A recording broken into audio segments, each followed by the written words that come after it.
First up, we have Super Block Race.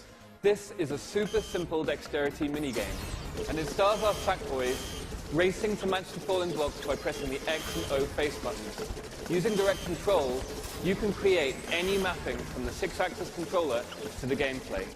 The time penalty for getting a mistake is balanced by the creator, and it's actually hiding a great depth to the gameplay.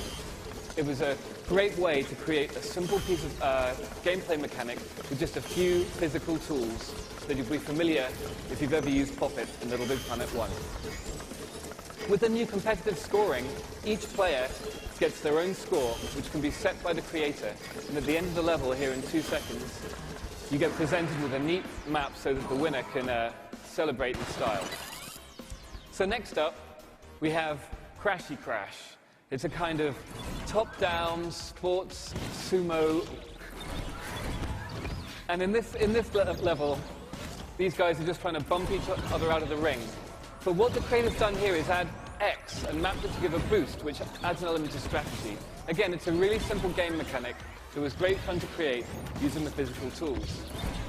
This level also showcases, for those creators out there, the mover objects, which allow you to attach them to any piece of the world and make it move exactly how you want, ranging from the central spawn point, which moves objects between layers, to any kind of motion that you can imagine.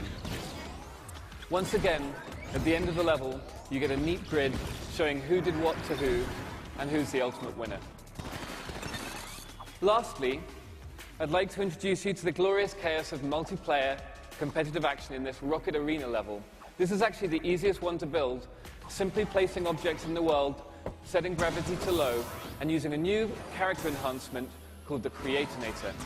So players out there who've played LittleBigPlanet will be soaking up all of the new features here, but the Creatonator is a hat which you put on Sackboy and you can set to emit any object, from cows to flowers to rockets in this case. I think let's see who's doing the best. Come on, Green, you're on 0, 0 point. Keep going. In the background, you see the holographic material.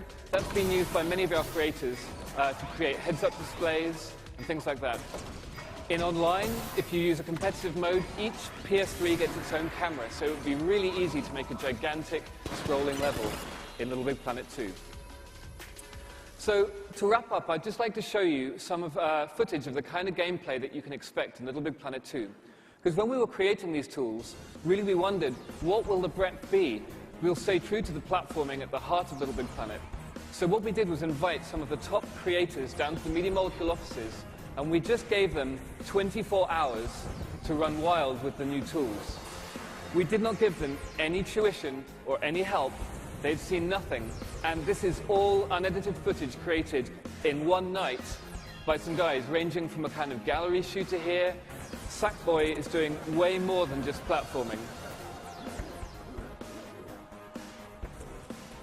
There were tons of different kinds of levels, and we've carried this breadth all the way through to the story mode in LittleBigPlanet 2, ranging from top-down racing games with AI characters, and even, in one instance, a full real-time strategy game with multiple units, unit creation, pathfinding, psychedelic 3D shooter, which takes place at the end of one of the boss fights in the game.